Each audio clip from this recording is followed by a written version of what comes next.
Hello everyone, welcome to Learn with Yasmin. আজি আমি পঢ়িম ক্লাছ 12 বায়োলজিৰ চেপ্টাৰ 3 মানৱ প্ৰজনন। মানৱ প্ৰজননৰ আজিৰ ভিডিঅ'ত আমি পঢ়িম ডিম্বাণু জননৰ বিষয়ে। ইয়াৰ আগৰ ভিডিঅ'ত আমি পঢ়িছিলোঁ শুক্ৰাণু জনন কেনেদৰে হয়। আজি আমি পঢ়িম ডিম্বাণু জনন কেনেদৰে হয়। এতিয়া চোৱা ডিম্বাণু জনন মানে কি?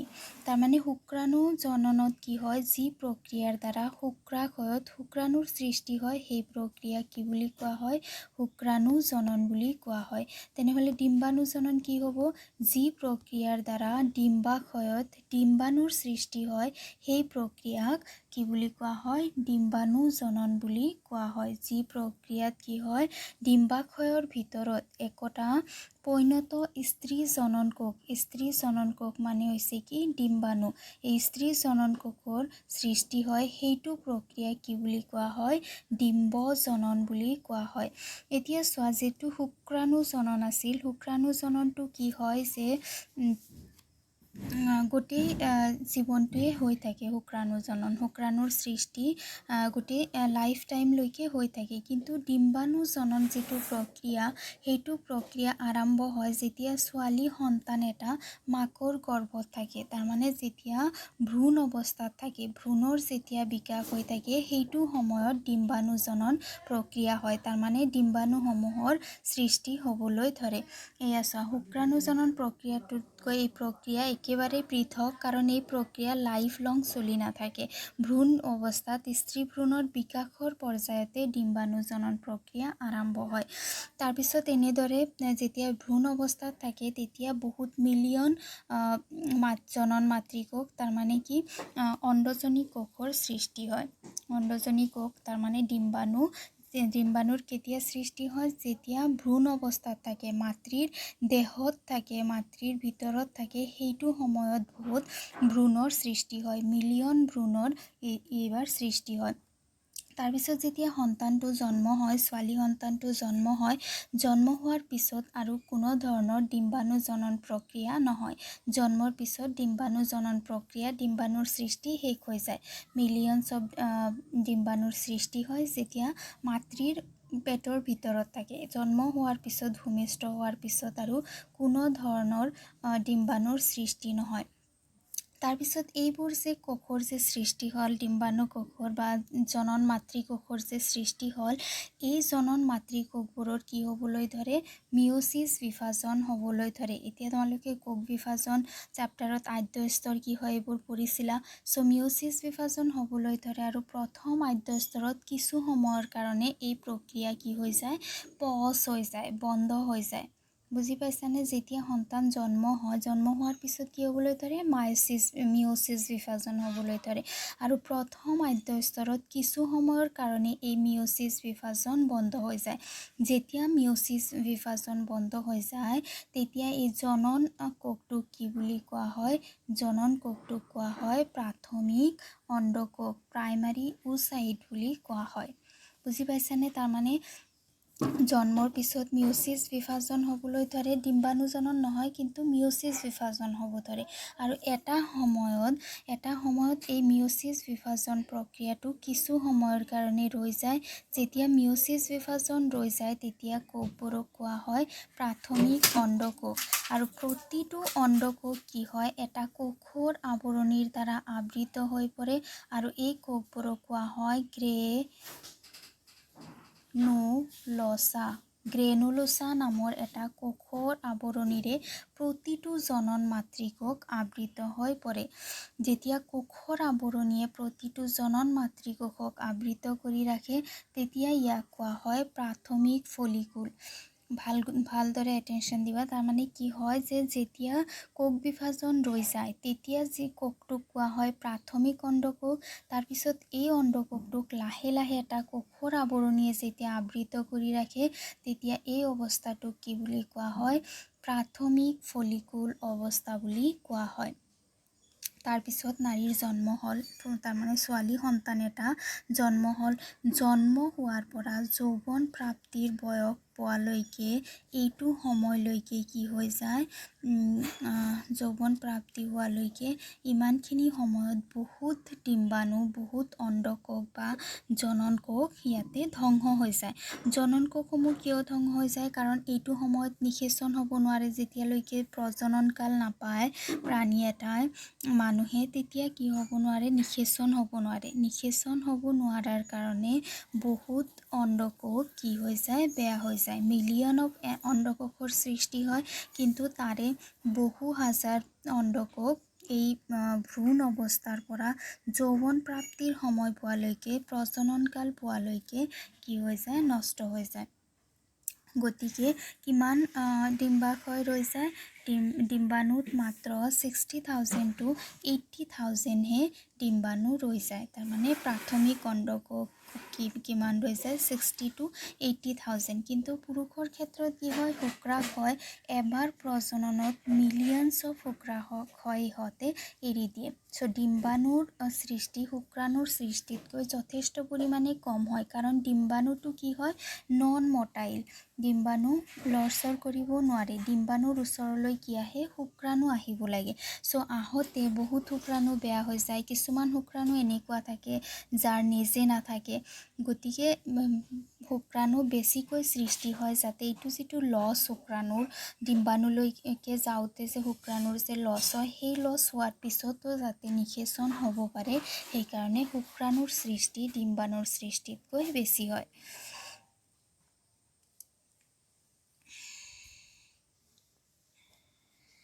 তাৰপিছত প্ৰথমবাৰ গ্ৰেনুলোচা কোষৰ যেতিয়া তৰপৰ সৃষ্টি হয় তেতিয়া তাক কি বুলি কোৱা হয়?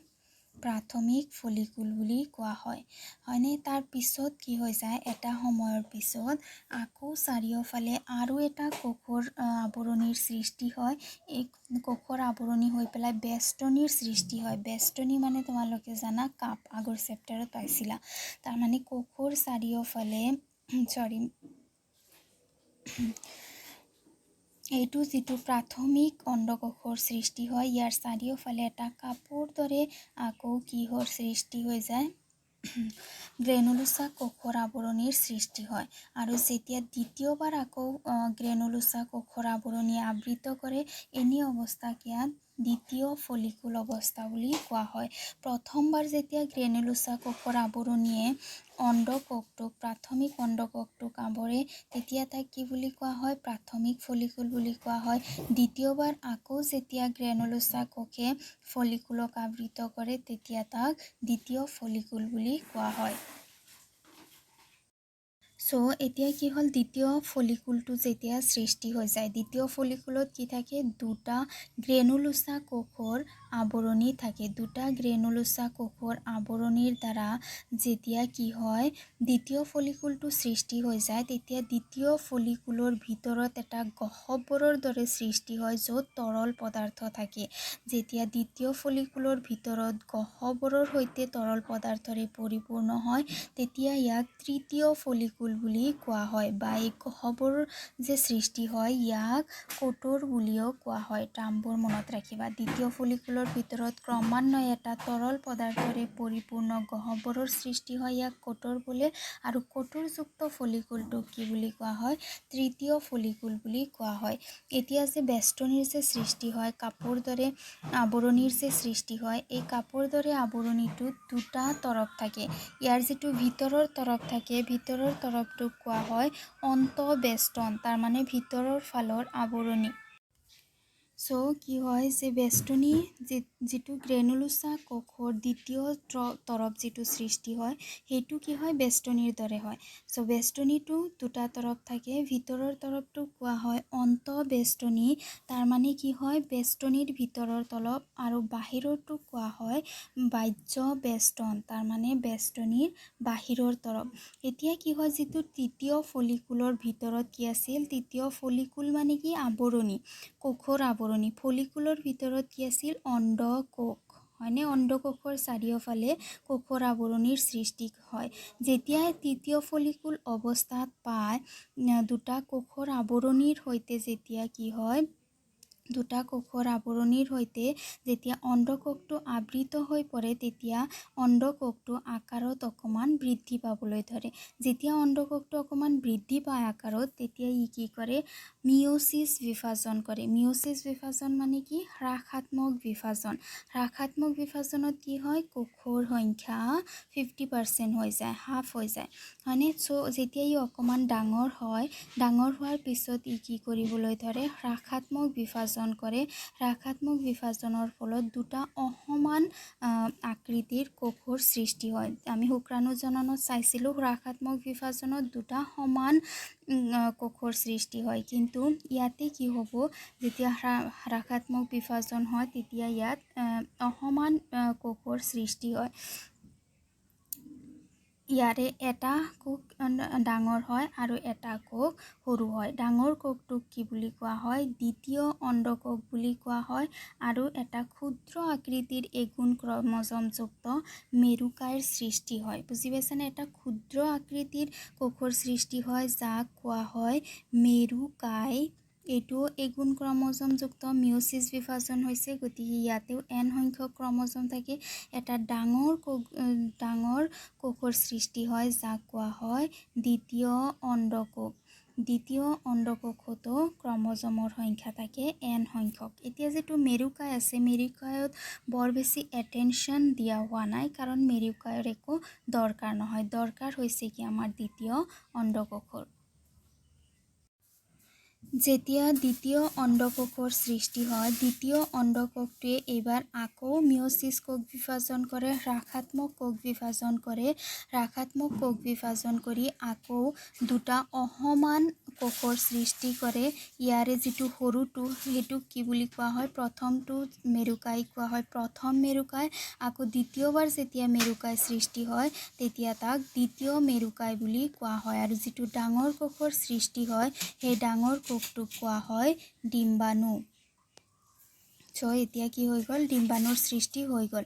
এতিয়া তৃতীয় ফলিকুল যিটোৰ সৃষ্টি হয়, য'ত কি আছিল, তৃতীয় ফলিকুলটো কি আছে, দুটা গ্ৰেনুলোচা কোষৰ আৱৰণি আছে আৰু এটা তৰল পদাৰ্থৰে পৰিপূৰ্ণ গহ্বৰ আছে, যাক তৃতীয় ফলিকুল বুলি কোৱা হয়। তৃতীয় ফলিকুলটো লাহে লাহে পৰিপক্ক হৈ পৰে, তাৰমানে পৈণত অৱস্থাত আহি পৰে, তেতিয়া তাক গ্ৰেফিয়ান ফলিকুল বুলি কোৱা হয়। তৃতীয় ফলিকুলটো পিছলৈ পৰিপক্ক হৈ পৰে, যাক গ্ৰেফিয়ান ফলিকুল বুলি কোৱা হয়। এই গ্ৰেফিয়ান ফলিকুলটো কেতিয়া ফাটি যায়, যেতিয়া ডিম্বাণুৰ সৃষ্টি হয়। ডিম্বাণুৰ সৃষ্টি হয় যেতিয়া দ্বিতীয় কোষটো, দ্বিতীয় অণ্ডকোষটোৱে যেতিয়া মিঅ'চিছ বিভাজন কৰে তেতিয়া কি হৈ যায়, ডিম্বাণুৰ সৃষ্টি হয়। আৰু ডিম্বাণুৰ সৃষ্টি হোৱাৰ পিছত এই যিটো কোষ সৃষ্টি হয় গ্ৰেফিয়ান ফলিকুল, গ্ৰেফিয়ান ফলিকুলটো ফাটি যায়। ফাটি যোৱাৰ পিছত কি হয়, যিটো ডিম্বাণু ভিতৰত আছিল সেইটো ডিম্বাণু বাহিৰত ওলাই আহে আৰু ইয়াক ডিম্বক্ষৰণ বুলি কোৱা হয়। চিত্ৰৰ সহায়ত চোৱা ডিম্বাণু জনন কেনেদৰে হয়, তেতিয়া ভালদৰে মনত থাকিব। যেতিয়া ছোৱালী সন্তান এটা ভ্ৰূণ অৱস্থাত থাকে সেইটো সময়তে ইহঁতৰ ডিম্বাণু জনন প্ৰক্ৰিয়া সৃষ্টি হয় আৰু মিলিয়নছ অফ ডিম্বাণুৰ কোষৰ ইহঁতৰ ভিতৰত সৃষ্টি হয়। যিটো কোষ থাকে সেইটো কি হয়, যেতিয়া ডিম্বাণু জনন হয়, তাৰমানে ডিম্বাণুটোৰ সৃষ্টি হয়, তেতিয়া এইটো সময়ত কি হয়, যিটো অণ্ডজনন কোষ থাকে, চাপোজ এইটো অণ্ডজনন কোষ, এইটোৰ কি হয়, মাইটোচিছ বিভাজন হয়। মাইটোচিছ বিভাজনত ক্ৰমজমৰ সংখ্যা একে থাকে। যদি টুৱাইছ n আছে তেতিয়াহ'লে টুৱাইছ n থাকিব। টুৱাইছ n সংখ্যক মানুহৰ ক্ষেত্ৰত টুৱাইছ n সংখ্যক ক্ৰমজম থাকে বিভাজনৰ আগতে। ইয়াতে টুৱাইছ n সংখ্যক ক্ৰমজম আছে, 46ডাল ক্ৰমজম আছে। ইয়ে মাইটোচিছ বিভাজন কৰি পেলাই কোষৰ সংখ্যা বৃদ্ধি কৰিব। কোষৰ সংখ্যা বৃদ্ধি কৰোঁতে ই এটা সময়ত যি বিভাজন আছে বিভাজনটো ৰৈ যাব, ৰৈ যোৱাৰ ফলত এটা কোষ অকণমান ডাঙৰ অৱস্থা পাব, তাক কি বুলি কোৱা হয়, প্ৰাথমিক অণ্ডকোষ বুলি কোৱা হয়। প্ৰাথমিক অণ্ডকোষটোৰ কি হয়, মিঅ'চিছ বিভাজন হয়, তাৰমানে হ্ৰাসাত্মক বিভাজন হয়। হ্ৰাসাত্মক বিভাজনত কোষৰ সংখ্যা কমি যায়, ক্ৰমজমৰ সংখ্যা কমি যায়। গতিকে প্ৰাথমিক অণ্ডকোষটোৰ মিঅ'চিছ বিভাজন হয়। মিঅ'চিছ বিভাজন হোৱাৰ পিছত ইয়াৰ পৰা কিহৰ সৃষ্টি হয় এইটো হৈছে কি আকাৰত ডাঙৰ হোৱা অণ্ডকোষ, যাক কি বুলি কোৱা হয় প্ৰাথমিক অণ্ডকোষ। এই প্ৰাথমিক অণ্ডকোষটোৰ মিয়'চিছ বিভাজন হৈ পেলাই দুটা অসমান কোষৰ সৃষ্টি কৰে, এটা সৰু এটা ডাঙৰ। ডাঙৰটো কোৱা হয় দ্বিতীয় অণ্ডকোষ আৰু সৰুটো কোৱা হয় প্ৰথম মেৰুকায়। এইবাৰ কি হয়, এই যিটো দ্বিতীয় অণ্ডকোষ আছে, দ্বিতীয় অণ্ডকোষটোৰ আকৌ বিভাজন হয় হৈ পেলাই দুটা অসমান কোষৰ সৃষ্টি কৰে। অসমান কোষটোৰ যিটো ডাঙৰটো সেইটো কি বুলি কোৱা হয় ডিম্বাণু বুলি কোৱা হয়, আৰু সৰু কোষটোক কোৱা হয় দ্বিতীয় মেৰুকায়। মেৰুকায়ৰ বিভাজন হয় নে নাই সেইটো এতিয়ালৈকে জনা হোৱা নাই। বুজি পাইছানে ডিম্বজনন প্ৰক্ৰিয়া কেনেদৰে হয়? ইয়াতে আৰু এবাৰ চাই লোৱা। যিটো অণ্ডজনন কোষ থাকে, যিটো অণ্ডজনী কোষ থাকে, অণ্ডজনী কোষটোৰ মাইট'চিছ বিভাজন হয়। মাইট'চিছ বিভাজন হৈ ইহঁতৰ কোষৰ সংখ্যা বাঢ়ি যায়। ইয়াতে কি হয় মাইট'চিছ বিভাজন হয়, য'ত ক্ৰম'জমৰ সংখ্যা একে থাকে, টুৱাইছ এন আছিল টুৱাইছ এনে থাকিব, জাষ্ট কোষৰ সংখ্যা বাঢ়িব। ইয়াৰে এটা কি হয় আকাৰত বাঢ়ি যায় যেতিয়া বিভাজন ৰৈ যায়। যিটো আকাৰত বাঢ়ি যায় তাক কি বুলি কোৱা হয় প্ৰাথমিক অণ্ডকোষ বুলি কোৱা হয়। এই প্ৰাথমিক অণ্ডকোষটোৰ এতিয়া বিভাজন হয় এটা সৰু কোষ আৰু এটা ডাঙৰ কোষৰ সৃষ্টি কৰে। ডাঙৰটোক কোৱা হয় দ্বিতীয় অণ্ডকোষ আৰু সৰুটোক কোৱা হয় প্ৰথম মেৰুকায়। এতিয়া যিটো ডাঙৰ দ্বিতীয় অণ্ডকোষ আছে এইটোৰ বিভাজন হয় হৈ পেলাই এগেইন এটা সৰু কোষ আৰু এটা ডাঙৰ কোষৰ সৃষ্টি হয়। ডাঙৰটোক কোৱা হয় ডিম্বাণু আৰু সৰুটোক কোৱা হয় দ্বিতীয় মেৰুকায়। এইটোৱে হৈছে থুলমূলকৈ বিভাজন এইখিনিয়ে হয়। যেতিয়া ডিম্বাণুটোৰ সৃষ্টি হয় তেতিয়া ইয়াৰ চাৰিওফালে এটা আৱৰণিৰ সৃষ্টি হয়, যাক গ্ৰেফিয়ান ফলিকুল বুলি কোৱা হয়। এই গ্ৰেফিয়ান ফলিকুলটো ফাটি যায় আৰু ডিম্বাণুটো বাহিৰ ওলাই আহে, যাক ডিম্বক্ষৰণ বুলি কোৱা হয়। গ্ৰেফিয়ান ফলিকুলটো কি হয়, য'ত বহুতকেইটা কোষৰ আৱৰণি আছে। গ্ৰেনুলোচা কোষৰ দুটা আৱৰণি আছে, তৰল পদাৰ্থ আছে, এইবোৰ লৈ পেলাই তৃতীয় ফলিকুলৰ সৃষ্টি হয়। আৰু তৃতীয় ফলিকুলটো যেতিয়া পূৰঠ অৱস্থা প্ৰাপ্ত হয় তেতিয়া তাক গ্ৰেফিয়ান ফলিকুল বুলি কোৱা হয়। ইয়াতে আৰু এটা কথা চোৱা, যিটো দ্বিতীয় অণ্ডকোষৰ চাৰিওফালে এটা আৱৰণিৰ সৃষ্টি হয় যাক কোৱা হয় অণ্ডাবৰণ। যেতিয়া দ্বিতীয় অণ্ডকোষৰ সৃষ্টি হয় ইয়াৰ চাৰিওফালে এটা আৱৰণিৰ সৃষ্টি হয় যাক স্বচ্ছ অণ্ডাবৰণ বা জোনা পেলুচিডা বুলি কোৱা হয়। এইখিনিয়ে হয় ডিম্বাণুজনন। বুজি পালা ডিম্বাণুজনন কেনেদৰে সৃষ্টি হয়? ডিম্বাণুজনন মাতৃৰ পেটত থাকোঁতে হয়, যেতিয়া ভ্ৰূণ বিকাশ হৈ থাকে তেতিয়াই ডিম্বাণুসমূহৰ সৃষ্টি হয়। এবাৰ ভ্ৰূণটো যেতিয়া সন্তানটো জন্ম হয় তাৰপিছত আৰু ডিম্বাণুজনন হ'ব নোৱাৰে, বৰঞ্চ যিবোৰ ডিম্বাণু সৃষ্টি হয় সেইবোৰ ডিম্বাণু ছোৱালী সন্তানটো যৌৱন প্ৰাপ্তি বয়স অহালৈকে, প্ৰজনন কালত সোমোৱালৈকে সেই যিবোৰ ডিম্বাণুৰ সৃষ্টি হয় সেইবোৰ বেয়াহে হয়। 60 to 80,000 মান ডিম্বাণু ৰৈ যায়, যিবোৰ লাহে লাহে কি হয় মেচিউৰ্ড হয়, তাৰমানে অণ্ডকোষ ৰৈ যায়, অণ্ডকোষবোৰ লাহে লাহে মেচিউৰ্ড হয় আৰু ডিম্বাণুৰ সৃষ্টি হৈ থাকে। এইখিনিয়ে ডিম্বাণুজনন। নেক্সট আমি পঢ়িম ৰজচক্ৰ।